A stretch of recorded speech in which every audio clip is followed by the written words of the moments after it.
Alright, we're in this great place that Alex brought us today. Sorry for that. I think they were a bit cool tonight.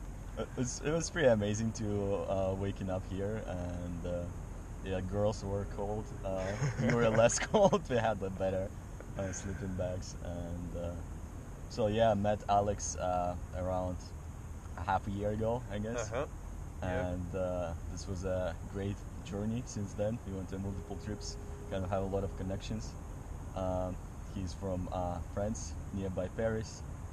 Yeah, I guess it will be better if you tell us how you came here. Uh-huh. So I came when- here actually today or maybe yesterday. Um, so I came here exactly 1 year ago. So end of March 2016. Today is April The 1st. birthday. Yeah. So yesterday was the anniversary. At that time, I was still a student. I was studying in France, doing some machine learning, doing a master called MVA, stands for Mathematics, Vision, and Learning. And so I was looking for an internship. I wanted to do it in the US because actually the previous year I tried to do an internship here in the US. I didn't succeed.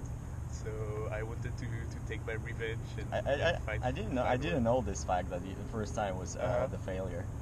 Now you do. And so yeah, I was just telling people, hey, I'm looking for an internship. Do you know people in the US? And so I had a few propositions, few opportunities. I contacted these guys, and one of them was through a friend from prep school, just after high school. So you find this opportunity through a friend. Yes. He was studying at Berkeley. He was also French, studying at Berkeley, and he had done a project with Ava, so the company I joined, which was called Transcends at the time. And yeah, so he just told me about the company and just told me to contact them. And then I had a little technical challenge. A little technical A challenge. little. I heard about this. Well, maybe not a little. But Yeah, if you can tell us more about it, that would be great. about the technical challenge. Yeah, it's quite interesting, I think. So it was actually twofold. Maybe I should just tell a word about the company first. Oh, sure. Yeah. So The Ava. the company Ava, where the aim is to make an app to transcribe group conversation for deaf people. And so the first part of the challenge was about deaf people. So we were having this Skype. I was in France, and the CEO Thibaut was here. So the Skype was at midnight or 1 a.m. in the morning at my time. And so during this Skype, at the end, I had 24 hours to find one deaf person or hard of hearing to download their current version of the app and go see this person and like talk about the app and try to check the assumptions I could have around what would be needed and just like discuss and then write a report and send them a report. That was the round one, right, of the Round one. challenge. Round one. So just after the Skype, I contacted a friend who was taking sign language classes, and so yeah, this friend put me in contact with the teacher who is deaf, hard of hearing, And that was in one day. and that was the at midday the next day, so 12 hours after. So the first part was done. I sent them the report, and then I had a technical challenge. So I had 2 days to basically implement a speaker identification system. So the question was phrased this way.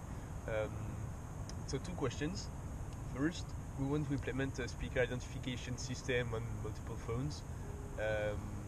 How would you do it if you had 3 days, 3 weeks, and 3 months? And second question, implement the 3-day version. Yeah. And don't take more than 2 days. Yeah, it's pretty difficult challenge, and I never heard myself anything like that.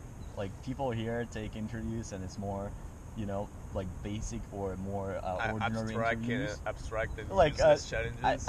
yeah, and I think this interview was actually quite great because they tested a lot of aspects of your personality, right? And then just see how you solve the problem. Because what people do here, they have those boring interviews where they ask you dumb question about algorithm that not maybe even related to your field of work, because you might be not a like algorithm low level programming guy. Yeah, that's pretty interesting. So and then you apply, they like you, pass Yeah, the I challenge. applied. They wanted to have me on board, and then just a few questions, a few issues around the visa, and then I came. So for this internship first, and then they offered me to stay. So what type of visa do you have? So it's a visa E2. It's a working visa. It's related to the startup, not being French, but one of the founders is French, and I think like a large part of the investments are from France. Mhm. And so this enables the startup to have this E2 visa. So it's originally a French company that works Not really. had a business So here. the company was founded by, so at the very beginning, one French and one Dutch guy. So I guess it's a half French company. I don't know. Mhm. And then the third founder joined a bit later. So he's there from Taiwan, and we're in the US. So I would say 1/4 American, Yeah. 1/4 Taiwanese, 1/4 French, and 1/4 Dutch. Yeah, I never heard about E2 visa. I know people work on the J1 a lot. Uh-huh. And, So this is more the internship visa. yeah, training. kind of but I know people do that. It's an easy visa to get, and because H1B, they like the proper work type. It's a huge pain in the ass. Yeah, it's a bit tougher to get. Yeah, for sure. And so you got here. What was your like first impression of California and San Francisco in general? You never been here before, right? No, so I had been in the US just 2 weeks a few years ago. It was on the East Coast, Where on the East Coast? in Virginia. Oh, really? Yeah. I've been there too, for a Nice. month or so. It was just a school trip. Hmm. So when I got here, it was very sunny. The weather is really cool. What was The- the month? Was it the winter time or? No, so April. Well, April. just Oh. 1 year ago. That's okay because at least like back in France and I guess in Paris there was also good weather. It was just the beginning. Just the beginning. Mhm.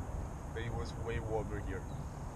And I arrived just after the rainy season. It's good. So I think like during the first 2-3 months, I only had 2 days or 3 days of rain. That was Uh-huh. awesome. From Parisian French standards, it's awesome. And you kind of like you really an explorer guy, like to travel a lot, and I think you visited quite a bit of places. At the point when I met you, you were here like a month. You already explored most of the places that I tried to show you. Like here. Yeah. Well, yeah, here I never been here from this angle. I crossed the bridge many times, across the Golden Gate, but Uh-huh. never spent the night close to it. Yeah, I really like this spot. So it's the fourth time I come here. First time I came alone. I was just exploring, Mhm. and then yeah, I brought like maybe the first time we were 4, then 3, and now 4 again. Hmm. So what do you think? Like, was it like an opening experience for you in terms of you going here and staying here for a year? Which probably was the longest time for you, right? Yes. So actually, it wasn't really the initial plan. The initial plan was just to come here for 4 months, which I had done already two times. Stay longer. Now. And yeah, so in the process of my application, before I came here, actually partly because of the visa issue, they asked me to stay longer. So basically the deal was that I come for at least 4 months, and this is my internship, but also a kind of training period or test period for an actual job for more time. Mhm. And they, yeah, if it went well, they asked me to stay at least for a year because the cost for the visa was quite heavy. So Mhm. to make it worth it, they wanted me to stay for a year. And after two months. We went for it. So what was your biggest lesson learned from this trip and this work opportunity?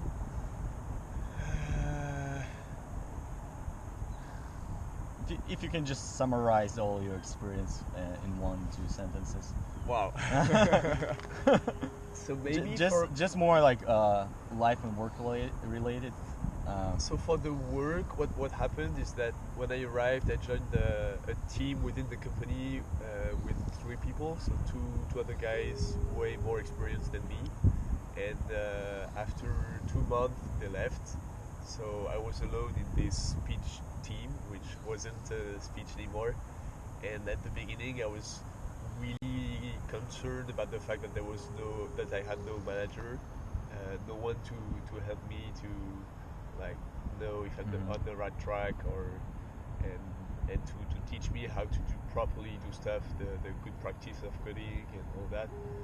And so now I think I've reached a point where I don't really feel this need, at least not for my day-to-day work. So I think this is one of the main things that I've learned here, that you can find out by yourself. It takes a bit more time. Basically, work for your own without any guidance, right? And so I don't say that it's the best. I just say it's possible. I found out that it's possible. If you have very limited resources, maybe there is only enough resources for one guy to work on the speech team, speech algorithm, and you can be this guy even if it's as an intern at first, and then as a junior employee. It's possible. So that's the biggest work-related lesson. And apart from that,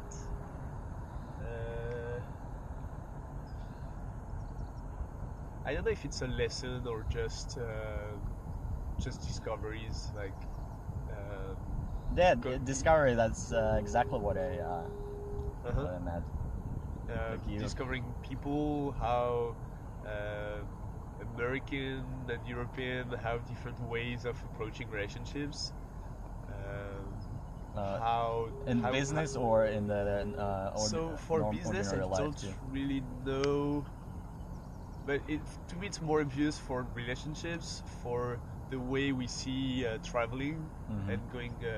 So see here, there is no one. We're super close to the city, and there is no one else here. So I would say that the American people are at the same time less adventurous and more adventurous. Like they are more adventurous because they can do things a bit more crazy, but they go less for the simple adventures like this one. Yeah. It's more they need to have things organized. Maybe they need to have stuff. They need just they wouldn't come here without a tent. Like in my representation, 2 chairs and they need a tent, maybe an chairs, an RV. I don't know. You can't park RV here. No. That's why you don't see anyone. So what is your plan for the future? I don't know. I don't know. Didn't figure it out yet. No, you're at the point of your life where it's like it's a huge question for you, right? It is a question, but so far so good. So it's a question, but it's not really a concern. I'm not worried about what's going to be next. I'm a bit curious, but I'm not worried. Yeah, just enjoying your life, keep exploring. Explore, discover, work a and bit, learn. Build some stuff, and learn.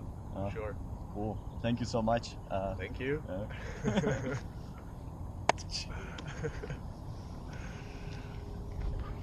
Nice.